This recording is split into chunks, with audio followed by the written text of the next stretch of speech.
She was one of the most beloved actresses in Hollywood history. She had 3 Academy Award nominations before she turned 30. She was married twice to the same man. And between those 2 marriages, a discovery she made at home shattered something in her that therapy, success, and years of rebuilding never entirely fixed.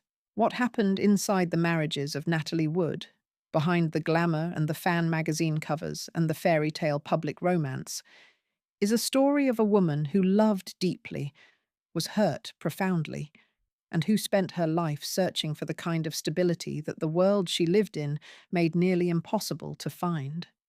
This is the story of Natalie Wood's marriages. The girl who was always performing. Before the marriages, before the love stories, there was a child who had never been allowed to simply be a child. Natalie Wood was born Natalia Nikolaevna Zakharenko on July 20th, 1938, in San Francisco, California, to Russian immigrant parents.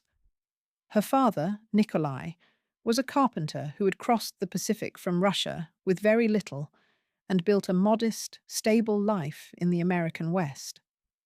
Her mother, Maria, was something else entirely, a woman of fierce ambition and a fixed belief that her daughter had been destined for something extraordinary. Maria had heard a fortune-teller's prophecy before leaving Russia, that she would give birth to a famous daughter. She spent the rest of her life making sure the prophecy came true. Maria pushed Natalie into performing almost before she was old enough to walk steadily. By 4, the child was appearing in front of cameras. At 6, she appeared in her first film, a small role in Happyland in 1943. At 8, she played Susan Walker, the skeptical, clear-eyed little girl in Miracle on 34th Street, and delivered a performance of such naturalness that it startled adults in the audience who expected children to perform rather than simply be present. What they were watching was not acting in any technical sense. It was a child who had been taught from her earliest memory to read a room and respond to what it required, to become whatever the moment called for. Maria's management of Natalie's career was total. She chose the roles. She accompanied her on every set. She cultivated relationships with directors and producers with the systematic thoroughness of someone running a business. She kept the household financially dependent on Natalie's income in ways that made it effectively impossible for Natalie to refuse work or to step away from the industry, even briefly, even when she needed to. Natalie later described to her therapist a childhood in which she had never simply been herself. She had always been performing, on camera, at home for her mother, for the world that had been watching her since she was 4 years old.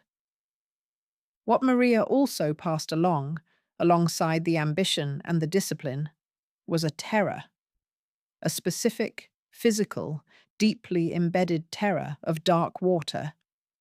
Maria had heard, or believed she had heard, or perhaps constructed from a vague anxiety, a prophecy that her beautiful daughter would one day die in dark water.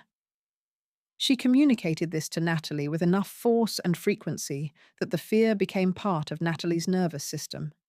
She was afraid of pools. She was afraid of the ocean at night. She talked about the fear in interviews throughout her career, always with a note of self-conscious humor that didn't quite conceal the genuine dread underneath it. Near the water, she would say. Not in the water. She had a specific reason for the fear beyond her mother's prophecy. When Natalie was 10 years old, filming The Green Promise in 1949, a scene required her to cross a bridge over turbulent water. The bridge was rigged to collapse on cue as a dramatic effect. Her mother told her it was safe. When Natalie reached the bridge, it collapsed and she was thrown into the rushing water below.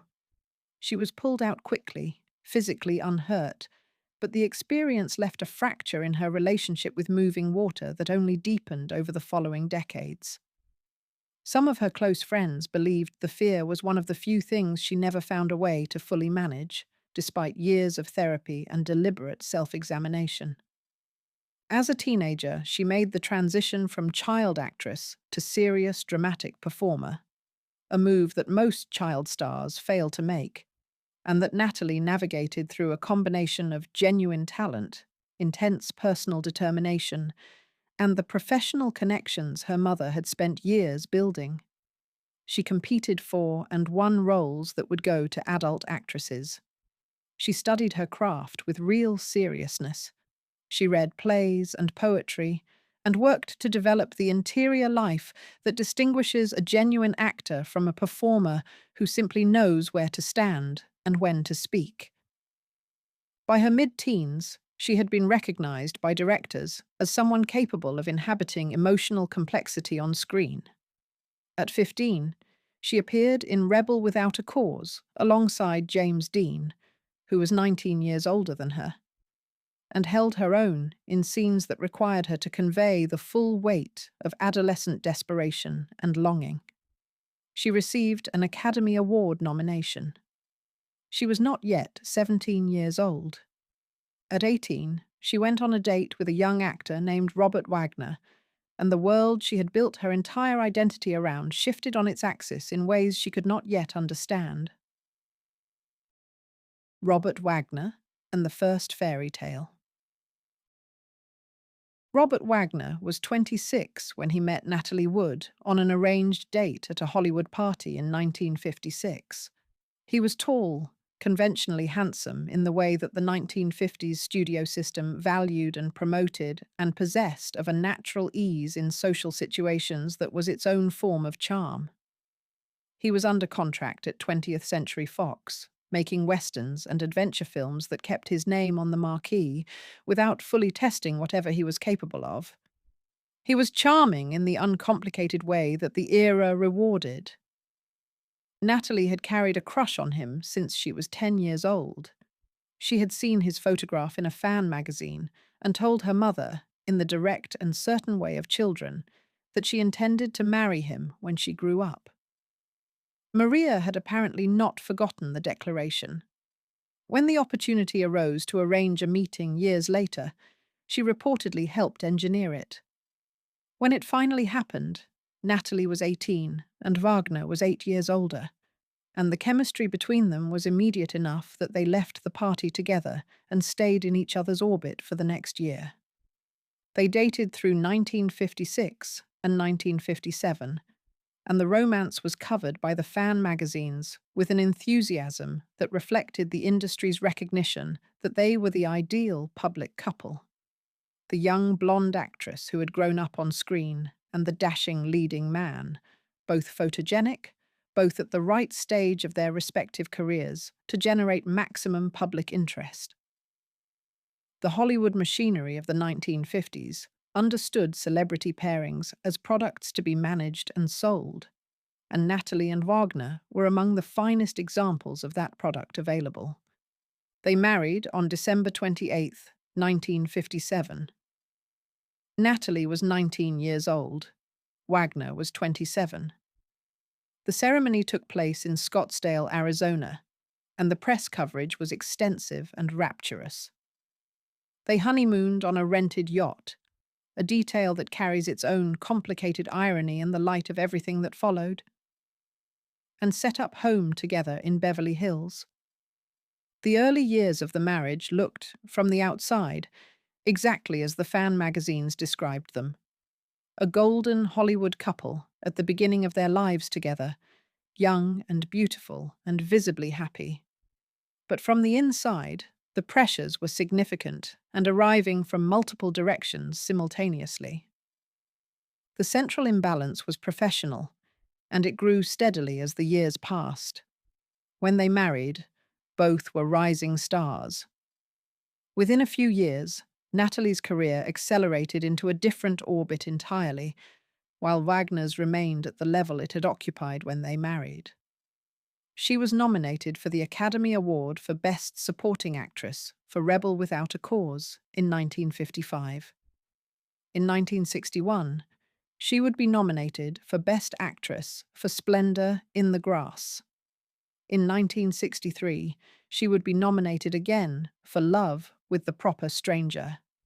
3 Academy Award nominations by the time she was 24 years old. She was one of the most commercially successful and critically respected actresses of her generation, and every film she made seemed to confirm and deepen that standing. Wagner's career, meanwhile, was not progressing at the same pace. He was working, and working steadily, but his trajectory had plateaued in ways that were obvious to anyone in the industry, which meant they were obvious to him. He acknowledged, in the HBO documentary about Natalie made in 2020, that the gap between their respective career trajectories created real tension, not conscious resentment on his part, he said, but a pressure that accumulated in the household, whether either of them named it or not. His career was not igniting the way hers was, he said, and even though that wasn't the principal reason they eventually separated, it was part of the atmosphere in which everything else happened.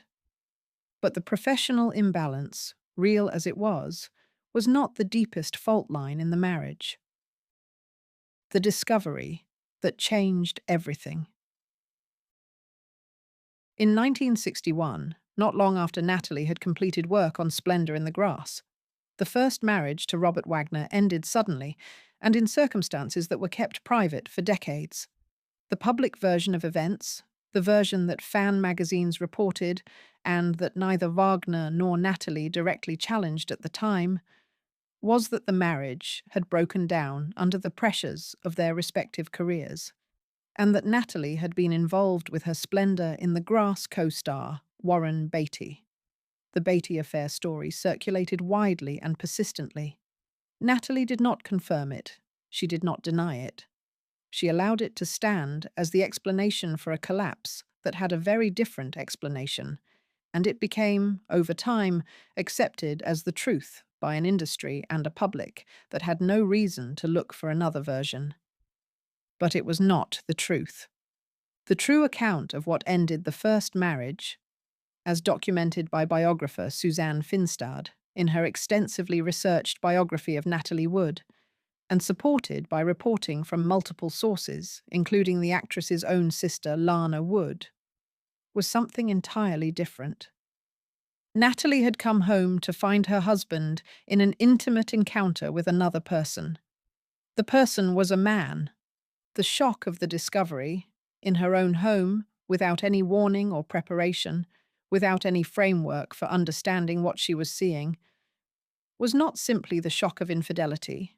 It was the shock of discovering that a central aspect of the person she had married was something she had never known and had never been given the chance to consider. The people around Wagner, including some of Natalie's close friends, had apparently heard rumors before the marriage. Natalie apparently had not, or had not been in a position to hear them. Her biographer, Suzanne Finstad, described the discovery as something that nearly cost Natalie her life. She had not merely been devastated in the ordinary way of a marriage ending. She had been destabilized at the level of her most basic trust in her own perception of reality. The man she had loved since she was 10 years old, the marriage she had constructed as the anchor of her adult identity, had been built on a foundation that was not what she had understood it to be, and the ground beneath everything she thought she knew had given way. She publicly took the fall for the marriage's end. She allowed the narrative of the Warren Beatty affair to circulate and deepen unchallenged, protecting Wagner's image and his career at the cost of her own reputation. The tabloids ran with the story across years. She said nothing to correct it. Wagner has denied the account in its most specific details in the years since it became public. He has never addressed it directly in any documentary or interview that dealt with the marriage's end. The truth of exactly what happened in that house in 1961 belongs to the people who were present, and Natalie Wood is no longer alive to speak to it. What is documented in the aftermath is the scale of her collapse. She went into psychoanalysis, intensive, multiple times weekly, for years. She later described her therapy bills with dark humor as being roughly equivalent to the annual defense budget of a small country. She threw herself back into work. She took on West Side Story in 1961, Gypsy in 1962, Love with the Proper Stranger in 1963. Film after film, year after year, the relentlessness of it suggesting someone who needed the structure of a set and the requirement of a performance to hold herself together when nothing else quite could. But the wound ran deep, and the man who had made it would eventually be the same man she came back to. The years between, Warren Beatty, the dark year, and the search for stability. The period between Natalie's divorce from Wagner in 1962 and her second marriage in 1969 was, by almost any measure, the most turbulent stretch of her adult life. She was working at a relentless pace, producing some of the finest performances of her career, and simultaneously navigating a personal life that had lost its organizing center and was looking for a new one.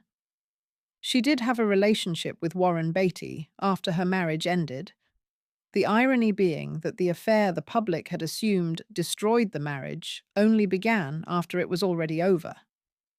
Beatty was 24 in 1962, already known in Hollywood as one of the most compelling and difficult presences in the industry, and the relationship between him and Natalie had a combustible quality that the people around them found simultaneously fascinating and exhausting. He moved into her house at one point. They argued. They separated. They found their way back to each other. They separated again. It had none of the careful management of her marriage to Wagner, and all of the raw, unmediated intensity of two people with enormous careers, enormous personalities, and enormous needs in close proximity to each other. Their involvement lasted on and off through the early 1960s, and during those years, Natalie continued making films at a pace that suggested she was using work as a way of organizing time that would otherwise have been more difficult to inhabit. West Side Story in 1961. Gypsy in 1962. Love with the Proper Stranger in 1963, which earned her third Academy Award nomination. She was one of the most productive and respected actresses in Hollywood during a period when her private life was in genuine turmoil. The two realities existed in almost perfect parallel. By the mid-1960s, she was no longer in a relationship with Beatty and was not in any settled partnership. She was dating, socializing actively, attending events. She was also in intensive psychotherapy, 5 sessions per week at certain points, and making genuine progress on the complicated architecture of her own psychology. She understood more about herself at 27 than she had at 19. She was not yet at peace with all of it, but she was looking directly at it, which was more than most people in her world managed to do. In 1966, Beatty appeared at her home unexpectedly. He had come to offer her the role of Bonnie Parker in a film he was producing alongside director Arthur Penn, a project that would become Bonnie and Clyde, one of the most influential American films of the decade. The role of Bonnie Parker was the kind of role that makes careers. Dangerous, sexually charged, emotionally extreme, and narratively central in a way that most female roles of the era were not. Natalie turned it down. She later said she turned it down because she didn't believe she could do it justice, that she wasn't confident she had what the role required. The role went to Faye Dunaway and made her a star.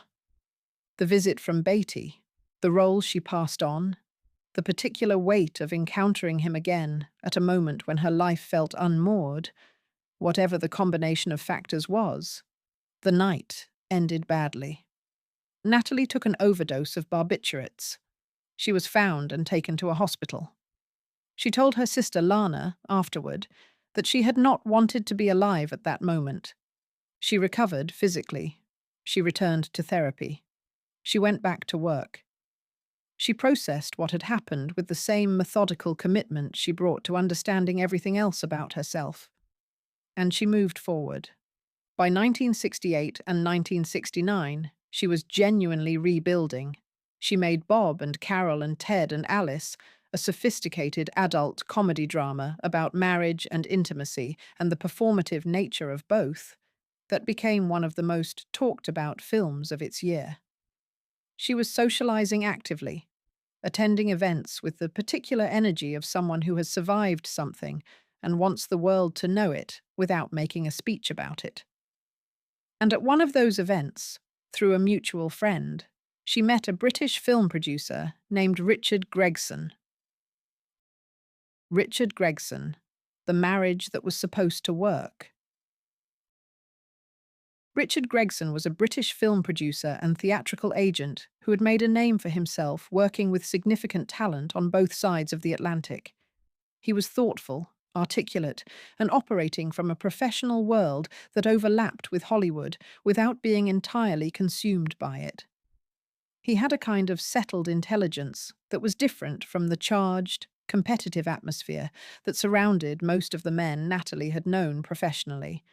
The connection between them came through Robert Redford, who was both a close friend of Natalie's and a professional client of Gregson's. Redford was his acting client in those years, and Gregson had helped guide his early career with considerable skill. They dated seriously for 2 years, which was considerably longer than the courtship period of either of Natalie's other marriages. The extended dating period was deliberate on Natalie's part. She had learned something from the marriage to Wagner about the cost of choosing a partner without fully knowing him, and she was not in a hurry this time. She wanted to be certain. She had spent enough years in therapy to understand what her own patterns were, and she was working to make a different kind of choice than the ones she had made before. They married in May 1969.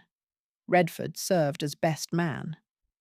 The wedding was a small, private affair compared to the media event of her first marriage, a reflection both of the different decade and of Natalie's different relationship with her own public image at 30 than she had possessed at 19. Their daughter Natasha was born on September 29th, 1970, and the arrival of the baby transformed Natalie in ways that the people close to her found striking and genuinely moving. She had always been warm and socially engaged, but motherhood activated something specific in her, a focus and a tenderness and a sense of purpose that settled her in ways that years of psychoanalysis had not quite managed on its own. She had wanted children for years. Now she had one. She was completely present. Gregson later acknowledged, in the HBO documentary, that Natalie's total absorption in Natasha was part of what went wrong in the marriage. He felt, not unreasonably, he conceded, that there was no longer room for him in the picture as she was painting it. He began an affair with Natalie's personal secretary. Natalie found out.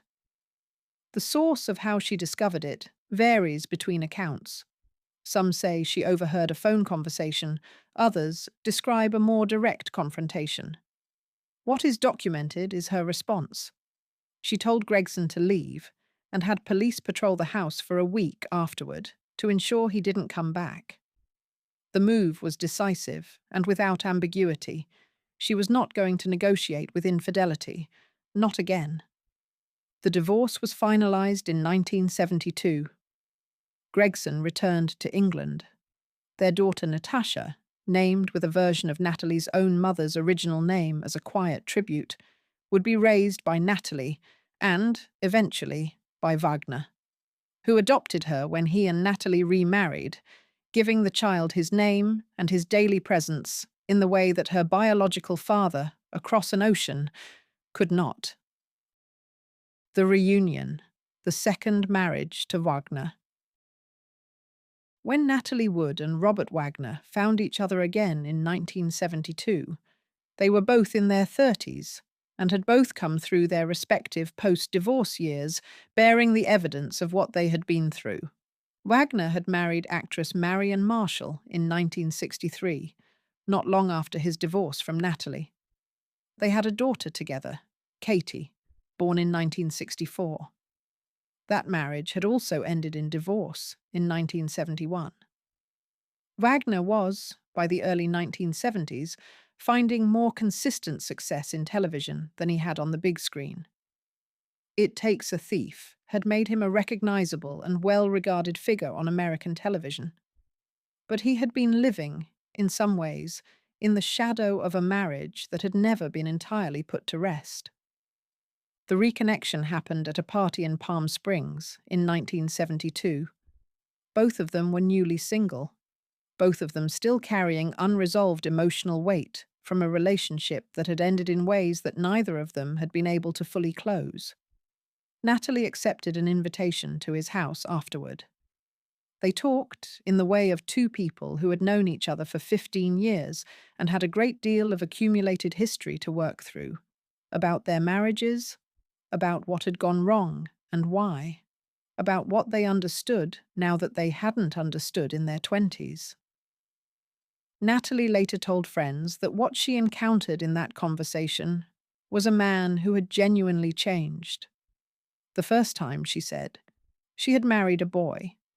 This time she was meeting a man. The decade apart had done what the marriage itself could not. It had given both of them enough experience and enough pain and enough development to be capable of a different kind of relationship. She was 33 years old. She had been through the collapse of the first marriage, through the Beatty years, through the overdose, through years of intensive therapy, through a second marriage, and its infidelity and its end. She had worked on herself in ways that were real and visible to people who knew her.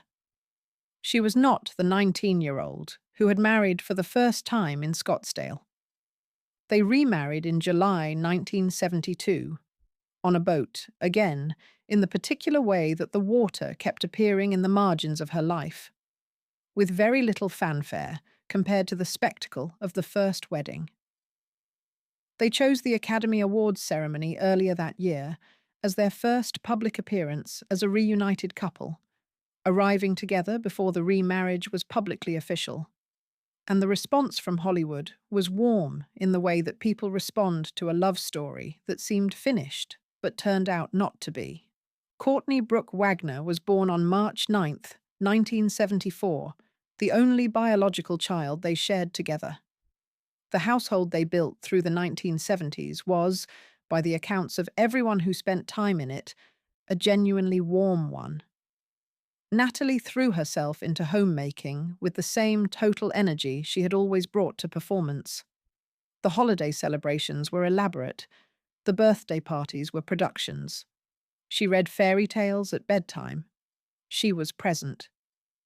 She was, by most accounts, genuinely happy, or close enough to happy that the distinction was not visible to the people she loved. Her career began to stir again in the mid-1970s. She appeared in a television version of Cat on a Hot Tin Roof in 1976, opposite Wagner, and critics responded warmly to seeing them together on screen. She began work on Brainstorm, a science fiction film directed by Douglas Trumbull, co-starring Christopher Walken. The production of Brainstorm brought Walken into the close orbit of the family. He and Natalie had a genuine and warm working relationship. Wagner, by the accounts of those who knew the situation, had complicated feelings about the intensity of Walken's professional presence in his wife's life and, increasingly, in their personal circle. Those tensions were present on the Thanksgiving weekend of 1981, when the three of them, along with the Splendor's captain Dennis Davon, took the yacht to Catalina Island for the holiday. The last weekend. Natalie Wood died on November 29, 1981, in the waters off Catalina Island, California. She was 43 years old. She was found floating in the water near the island in the early morning, wearing a red down jacket over her nightgown. The jacket, waterlogged, would have made staying above water extremely difficult. The official cause of death was drowning. The manner of death was initially recorded as accidental. It was later changed to undetermined by the Los Angeles County coroner following the reopening of the investigation in 2011.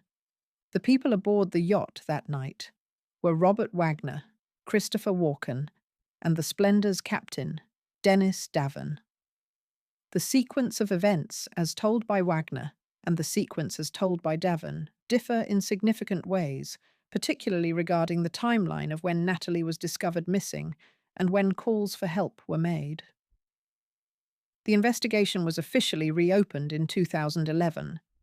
In 2018, the Los Angeles County Sheriff's Department named Robert Wagner as a person of interest, a designation that falls short of suspect, but indicates he is believed to have information material to understanding what happened.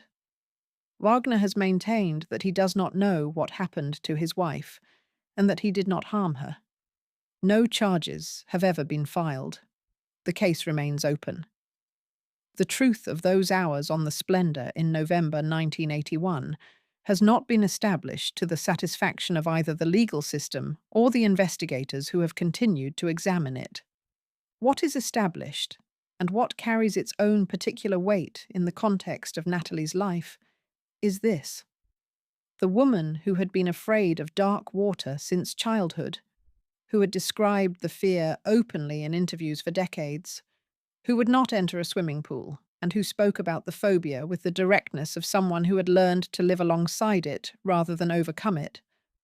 That woman was found in the dark water off Catalina on a November night.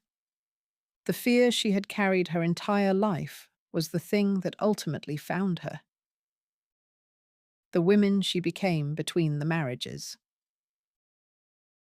There is a dimension of Natalie Wood's story that the narrative of marriages and love affairs sometimes crowds out.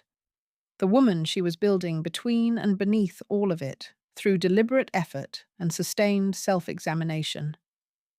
The psychoanalysis she began after the first divorce from Wagner was not simply a crisis response to a painful ending. It became one of the central projects of her adult life, something she continued, at various levels of frequency and intensity, for the rest of her years.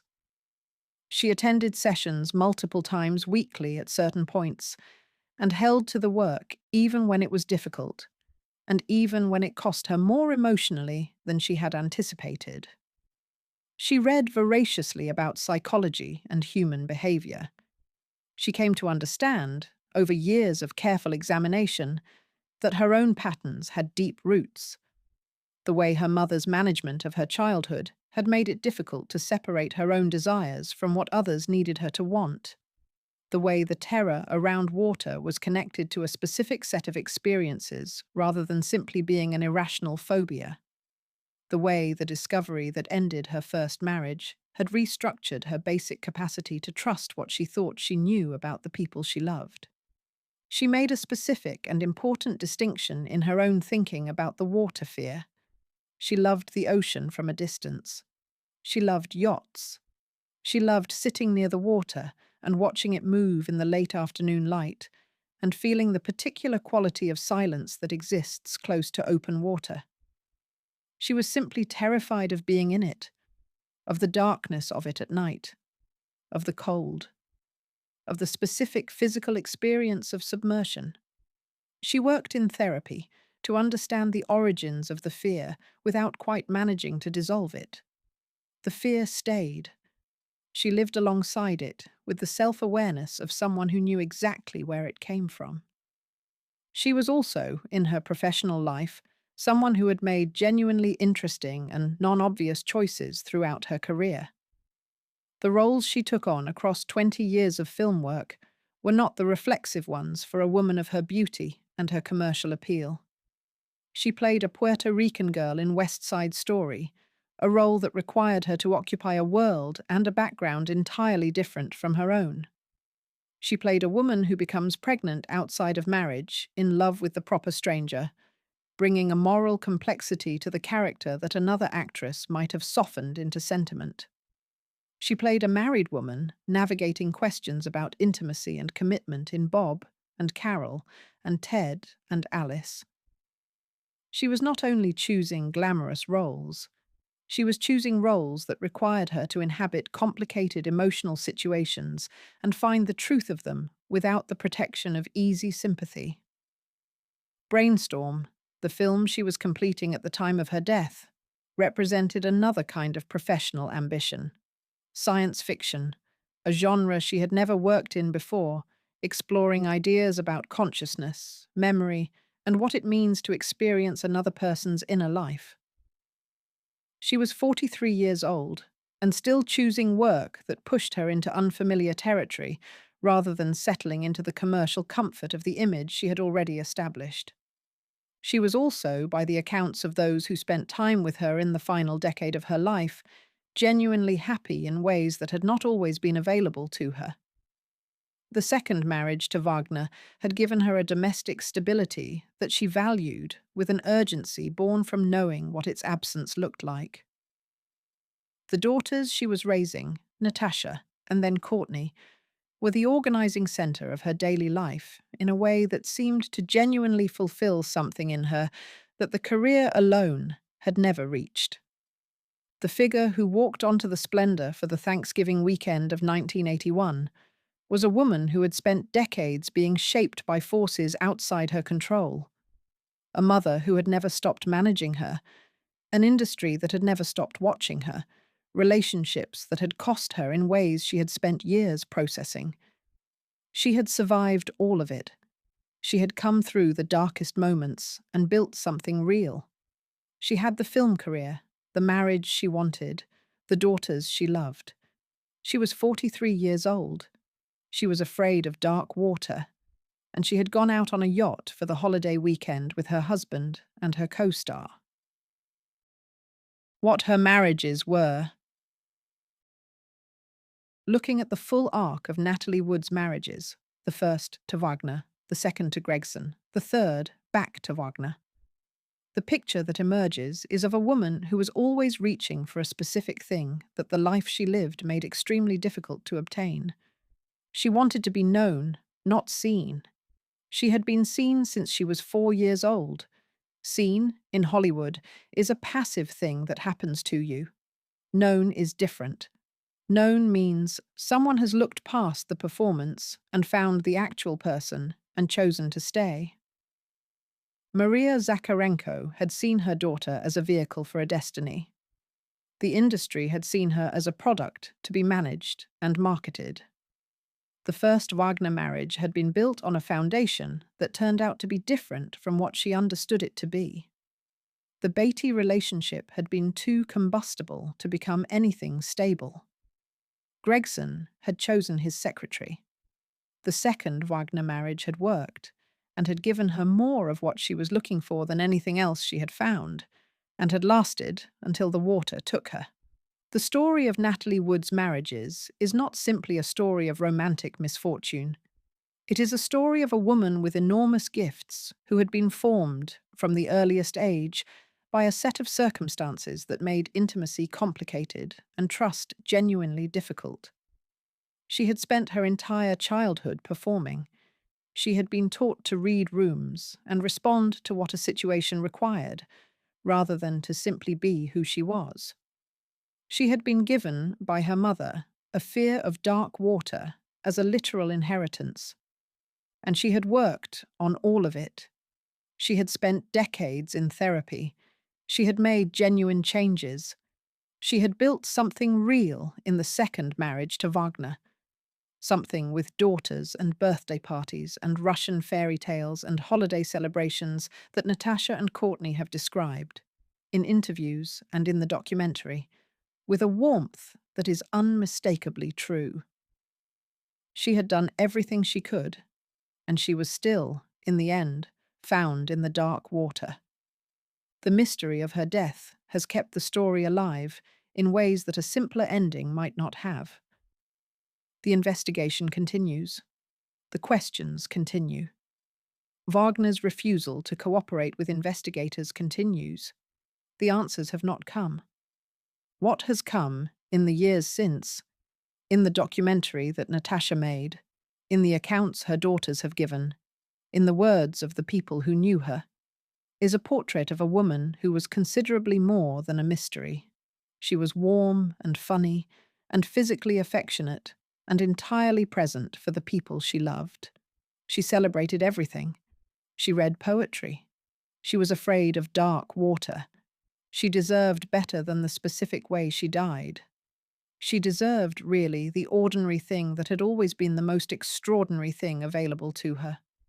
To grow old with people who knew and loved her, in a house full of noise and life, and the celebrations she made into something lavish simply because she believed occasions deserved it.